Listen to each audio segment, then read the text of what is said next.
वाले साहब मैंने सुन रखा है कि आपके जो वालिद मोहतरम थे और दादा थे जो, क्योंकि वो पहले एमएलए रहे हैं और आपके वालिद एमएनए रहे हैं, तो वो कंपेन नहीं करते थे, यानी लोग खुद ही उन्हें वोट करते थे, वोट मांगने नहीं जाते थे। इसमें कोई सदाकत है भी और नहीं भी। अच्छा, है भी और नहीं भी। है भी और नहीं भी। देखे, नहीं इस तरह से कि आप जिस जिले के अंदर बैठे हुए, एक ये बहुत डाइवर्स जिला है जिसके अंदर आपकी हर कास्ट बैठी भी है। बिल्कुल। जट है, गुजर है, मलिक है, जंजुए हैं, गखड़ हैं, यू नेम दैट, मौजूद है वो, सब है।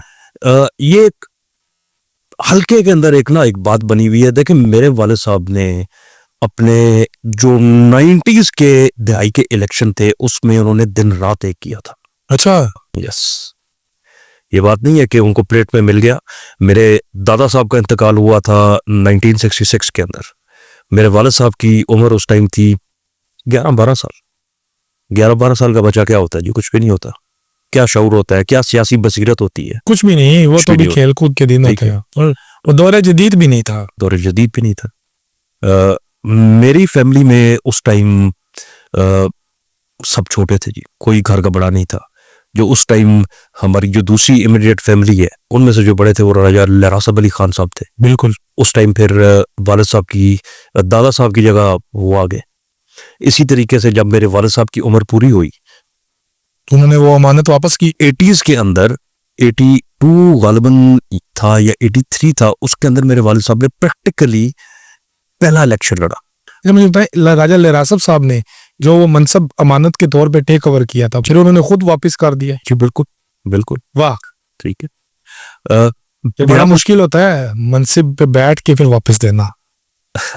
देखिए, मैं आपको एक बात समझाता हूँ। खानदान में से कोई एक बंदा, वो पूरा खानदान होता है। इज्जत या पग एक के सर पे होती है तो खानदान खानदान होता है। वो खानदान के सर पे होती है। जब हर कोई घर में से सर उठा के ये बात बोले कि मैं बड़ा, वो फिर घर घर नहीं रहता जी। क्या कहने। ठीक है, जबरदस्त। अनफॉर्चुनेटली, मैं थोड़ा सा अपनी बात को चेंज कर रहा हूं, बट अनफॉर्चुनेटली आज पंजाब के अंदर यही मामला है कि हर घर के अंदर से सर है, सर नहीं है पग नहीं है। वाह वाह, क्या कहने। वो एक वक्त हुआ करता था कि घर के अंदर एक बंदा होता था जो फैसला करता था, और उस फैसले के पीछे वो फैसला गलत होता था या ठीक होता था, सैकड़ों अमीनें होती थी। यस, ठीक है। उससे होता क्या था? यूनिटी होती थी, घर एक होता था। आज उस चीज को अगर आप लेके चले, घर घर नहीं रहे। सही कह रहे। हमारी रवायात नहीं रही, हमारी ट्रेडिशंस खत्म हो गई हैं। क्या कहने। बैक टू टॉपिक, माजरत में थोड़ा सा। राजा लहरासब साहब, हाँ जी, वो दे दिया 83 में, 93 में नहीं, 1983, 1982-83 में वालिद साहब ने उस टाइम इमीडिएटली इलेक्शन नहीं लड़ा था कि आप बोलें कि एमपीए एमएनए का इलेक्शन उन्होंने लड़ा। नहीं, उन्होंने डिस्ट्रिक्ट काउंसिल का इलेक्शन लड़ा था। मेंबर डिस्ट्रिक्ट काउंसिल वो बने थे पहली बार। उस टाइम आपका जो डिस्ट्रिक्ट काउंसिल का हल्का होता था वो भी बहुत बड़ा हल्का होता था जी। हमारा हल्का शुरू होता था दारापुर से, और ये संगोई ये सारी जो बेल्ट है ये सारी हमारे हल्के के अंदर हुआ करती थी। फिर उसके बाद फिर वालिद साहब ने पहला इलेक्शन लड़ा 85 का, 85 जब गैर जमाती इलेक्शन हुआ था, उसके अंदर वालिद साहब ने इलेक्शन लड़ा था। और फॉर द फर्स्ट टाइम वालिद साहब, Nawabzada Iqbal Mehdi Khan Sahab, he was elected as MPA and he had 3 ministries, forest, fishery, wild life, और इसके साथ उनको एडवाइजर टू चीफ मिनिस्टर भी बनाया गया था। ये 4 पोर्टफोलियो थे 85 के अंदर मेरे वालिद साहब के पास। फिर 88 का इलेक्शन आया। 88 के इलेक्शन के अंदर वालिद साहब को टिकट नहीं मिला। उस टाइम मुस्लिम लीग नून बन चुकी थी, वालिद साहब को टिकट नहीं मिला।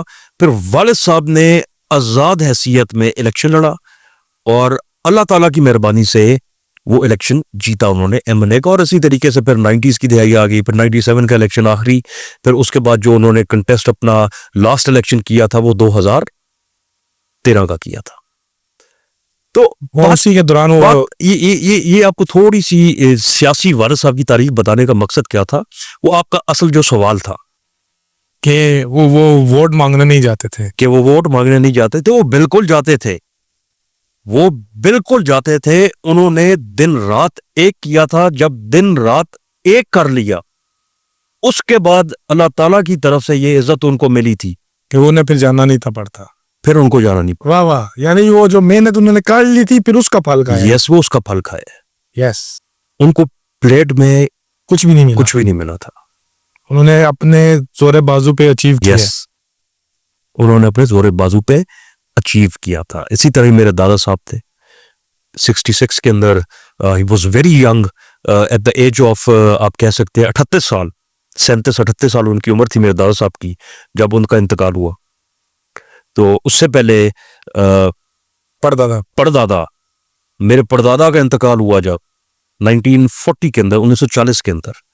तो जो मेरे परदादा थे उनके इंतकाल के बाद मेरे दादा साहब की उम्र 9 या 10 साल थी। मेरी जान को भी चलेगी। ओ यस। अल्लाह ताला आपको लंबी उम्रें दे। तो ये तो उस टाइम भी मेरे जो परदादा थे नवाब तालिब मेहदी खान, उनका नाम, मेरा जो नाम है बेसिकली मेरा नाम परदादा के नाम से परदादा के नाम पे रखा गया। नवाब तालिब मेहदी खान। तालिब मेहदी साहब के नाम पे रखा गया।